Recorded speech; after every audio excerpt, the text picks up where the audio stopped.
জানালা দিয়ে একবার তাকিয়ে দেখ, তোর বাবা তোর জন্মদিনের জন্য কত আয়োজন করেছে। আমার এমন আয়োজনও কি তুই খুশি না মা? বল, তোর জন্য আমি আর কি করতে পারি? এসব দিয়ে আমি কি করব? আমার জন্মদিন, কিন্তু তোমরা আমাকে এখানে এভাবে বন্দি করে রেখেছো। আমাকে কোনোদিন বের হতে দাও না। আজ আমার 20 বছর পূরণ হলো, তবুও এভাবে রেখেছো আমাকে। আমি এভাবে থাকলে মরে যাব। আমি একটু বাইরে যেতে চাই। আমি বাইরের জগৎটা দেখতে চাই। মহারাজ, আপনি ওকে অনুমতি দিন। এভাবে তো আসলেই জীবন চলে না। রানী, তুমি সব জেনে এসব বলছো? কিসের কথা? আমি জানতে চাই। আমাকে আজ তোমাদের বলতেই হবে। কিসের ভয়ে তোমরা আমার সাথে এমন করো? হ্যাঁ, আজ তোকে আমি সব কিছুই বলবো। এখন তুই বড় হয়েছিস, তোর জানার অধিকার আছে। শোন তবে।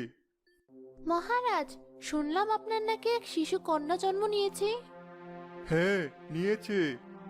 আর সে কথা আপনি আমাকে জানাতে ভুলে গেছেন, নাকি জানাতে চাননি? চাইনি।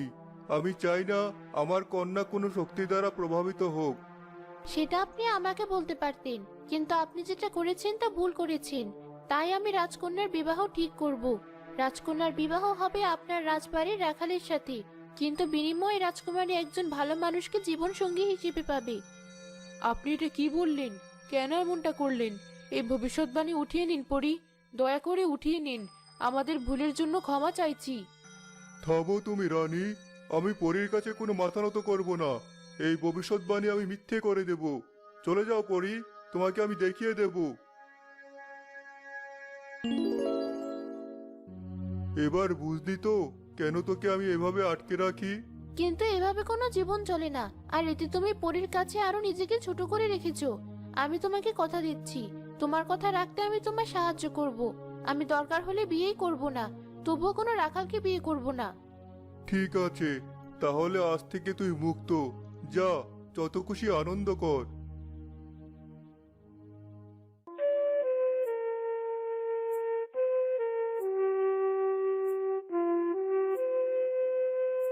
কিরে সুজন, তুই আজকেও মাঠে গরু চড়াচ্ছিস আর বাঁশি বাজাচ্ছিস?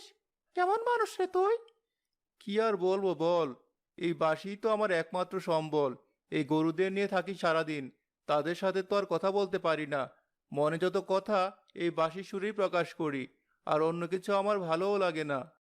সে তো যা ইচ্ছে হয় কর, কিন্তু আজ যে রাজকন্যার 20 বছর পূর্ণ হলো, সবাই রাজদরবারে যাচ্ছে, ভোজন করছে, আর তুই কিনা রাজবাড়ির রাখাল হয়েও এখানে বসে বসে বাঁশি বাজাচ্ছিস। এই প্রথম রাজকন্যা সবার সামনে এসেছে, সবাই তাকেই দেখতে গেছে। এর আগে কেউ কখনো তাকে দেখেনি, জানিস? শুধু রাজকুমারীকে দেখতে গেলে হবে? এদিকে আমি গেলে এই গরুগুলো দেখবে কে? বাঘ এসে সবকটাকে খেয়ে যাবে। আর না হলে চোর এসে নিয়ে যাবে। তখন আমার একুল উকুল কিছুই থাকবে না। এটা তো ঠিক বলেছিস, কিন্তু বন্ধু হিসেবে আমি তোর একটা উপকার করতে পারি। আমি তো খেয়ে এসেছি, আর রাজকুমারীকেও দেখে এসেছি। কি তার রূপ! এমন সুন্দর নারী পৃথিবীতে দুটি হয় না, বুঝলি তো? তাই বলছি শোন, আমি না হয় এখানে বসে গরু পাহারা দিচ্ছি, তুই গিয়ে খেয়ে আয়। আর রাজকুমারীকে একবার দেখে চোখ সার্থক করে আয়। তারপর দুজনে আড্ডা দেবো না হয়? না রে, সেসবের দরকার নেই। আমি বাড়ি গিয়ে মায়ের হাতের পান্তা ভাত খেয়ে নেব। আর কপালে থাকলে পরে না হয় রাজকুমারীকে দেখে নেব। আরে যা বলছি, আছি তো আমি নাকি? যা তো।